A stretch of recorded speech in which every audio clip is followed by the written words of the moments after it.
최근 연예계를 강타한 마약 사건으로 이선균 씨에 이어 쥐드래곤 권지용 씨에 대한 조사가 한창 진행 중입니다. 두 사람 모두 지금까지 한 마약 검사에서는 음성이 나왔는데요.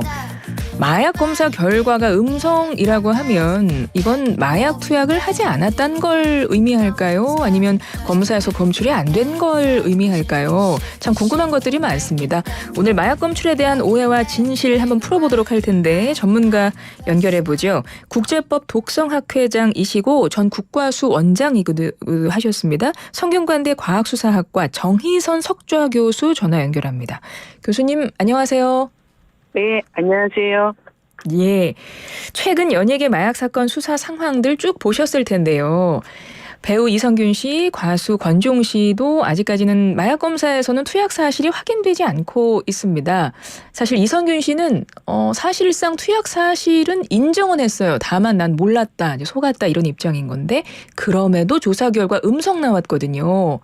이게 마약 투약했는지 검사하는 방법들 여러 가지 있을 텐데 일단은 마약 검사 보통 어떻게 이루어집니까? 네, 일반적으로 이제 간이 검사라고 그러는 건 그 경찰분들이 현장에서 그게 약물이 있는지 없는지 그러니까 거기는 사실은 그 정확하게 어떤 약물인지는 알 수 없고요. 네. 그 약물의 종류를 그러니까 우리가 예비 실험하듯이 하는 게 되겠습니다. 간이 검사는. 네. 간이 검사는 그렇게 하는 거고 이제 거기에서 양성으로 나왔을 때 다시 이제 국립과학수사연구원에 의뢰하고 하는 실험들은 이제 좀 확증을 위한 실험이 되겠죠. 그래서 이제 그런 시스템으로 두 개로 다 나눠지게 되는데 간이 검사라는 거는 그 현장에서 일단 음성이고 아닌 경우를 일단 가장 기본적으로 하는 게 간이 검사라고 아시면 되겠습니다. 간이 검사 그럼 약간 이런 검사가 우리가 이제 일반적으로 보면 코로나 검사하는 거랑 약간 좀 비슷하다고 생각하시면 돼요. 그러니까 그런 키트를 이용을 하는 거고요. 근데 이제 코로나 검사는 우리가 보면은 줄이 두 줄이고 뭐 이럴 텐데 이 검사는 그렇지 않고 거기 있는 물질이 약물하고 같이 반응을 하기 때문에 줄이 한 줄이 나왔을 때 이제 양성이라고 얘기를 하고 있습니다. 그렇군요. 네. 현장에서 하는 것이 간이 검사이고 그리고 진단키트 형태로 간이 검사를 한다고 하셨잖아요. 네네, 그렇죠. 그러면 진단키트라는 것이 우리 이제 흔히 우리가 가장 잘 알고 있는 게 코로나 진단키트인데 우리는 그거를 이제 우리 그 비말을 이렇게 추출해서 하지 않습니까? 채취해서? 네네. 그럼 간이 검사는 뭘로 이걸 하는 거예요, 검사를? 이건 소변을 갖고 하죠. 소변이라는 게 우리가 먹고 나면은 뭐든지 우리 몸에서 대사가 되면서 소변으로 배설이 되기 때문에 소변을 갖고 실험을 하는 게 되겠습니다. 이거는. 이게 혈액 같은 거는 이 검사에 이용이 안 됩니까? 보통 우리 건강 관리할 때 혈액 많이 보잖아요. 네. 근데 혈액은 일단은 굉장히 어려운 게 채취가 아무나 할 수가 없죠. 그래서 채취가 어렵고요. 그다음에 이제 또 하나 문제는 혈액 중에는 우리 그 단백질이라는 성분이 많아갖고 약물하고 결합을 하고 있어요. 근데 네. 약물 양이 굉장히 적어요. 혈액 중에서는.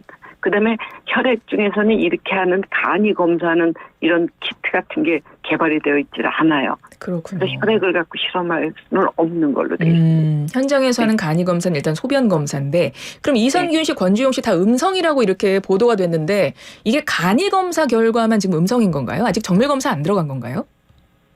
저기 앞에 얘기하신 분은 정밀 검사까지 한 걸로 제가 알고 있고요. 이선균 씨요? 네네. 그래서 그 간이 검사가, 근데 이 약물의 종류에 따라서 이게 굉장히 이제 좀 다를 수 있거든요. 우리 몸에서 이제 배설되는 과정이라든가, 그다음에 얼마만큼 복용했는지 복용량, 그분이 얼마만큼 뭐 복용했던 시기라든가 뭐 여러 가지 요인들이 있는 거죠. 그러면 정밀 검사에서도 음성이 나왔다면 그 사람이 어떤 종류의 마약을 언제 시점에서 투약했는지에 따라서 정밀 검사에서도 음성이 나올 수 있다는 말씀이신가요? 당연히 있죠. 예.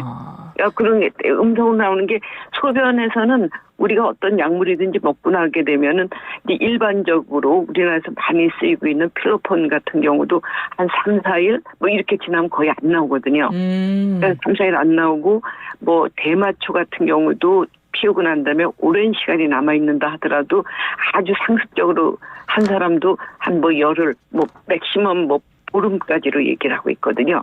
그래서 그렇게 어느 시기가 지나면 그때부터는 소변에서는 검출이 안 되죠.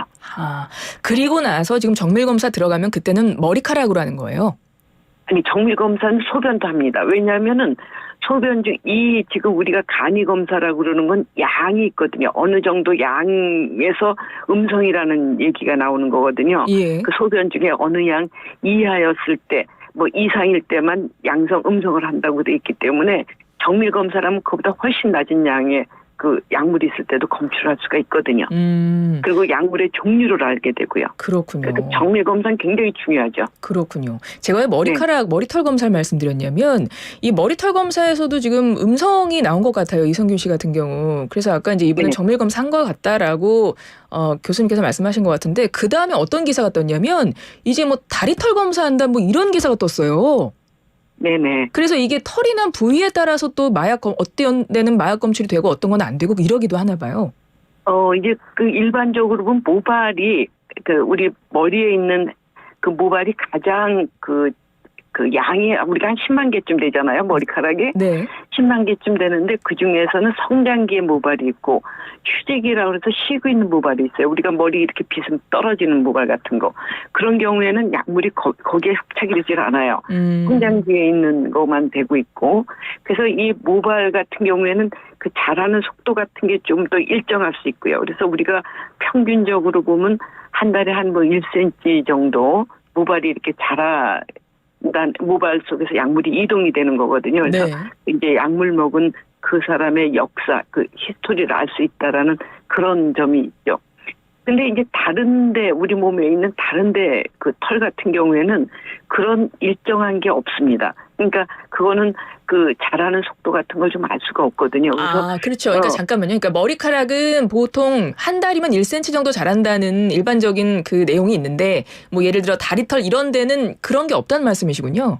그런 게 그 일정하게 자란다는 그런 게 있질 않죠. 어떤 기간에 대한 기준 같은 게 네, 없군요. 기간을 알 수가 없죠. 네네. 그래서 다리털 같은 하는 경우에는 아직 마약이 검출될 수도 있네요. 아니 그러니까 그런 이제 건가요? 다 해보는 거죠. 그러니까 모발도 해서 안 되니까 다 해보는 그러면은 거군요. 다리 털에서라도 한번 해보는 그런 게 되겠죠. 그럼 다리털도 안 되면 그냥 진짜 끝까지 다 하는 거예요? 몸에 있는 털들을? 그러니까 이제 그러면은 사실은 이제 이제 그 기간이 있거든요. 그러니까 어느 정도 약물이고 약물이라는 게 우리가 모발 속에 남아있다 하더라도 우리가 뭐 몸을 염색을 한다든가 아니면 뭐 씻는다든가 하면서 그 속에서 약물이 서서히 없어지게 되거든요. 네네. 네, 그렇기 때문에 어느 순간이 지나면 약물이 없어지는 거죠. 우리 몸에서. 그렇죠. 그러니까 어느 정도 투약하고 나서 어느 정도 시기 안에 이게 검출이 이루어져야 된다는 이야기네요. 일반적으로 모발은 한 달에 1cm쯤 자라니까 보통 뭐 3cm 남아있으면 3개월, 6cm면 6개월 뭐 이런 식으로 해서 일단 지금 국립과학사연구원에서 하는 건 한 10cm까지 하니까 1년 가깝게를 하죠. 예. 그래서 이제 그런 기간 동안을 이제 중심적으로 해서 실험을 하는 거죠. 그렇군요.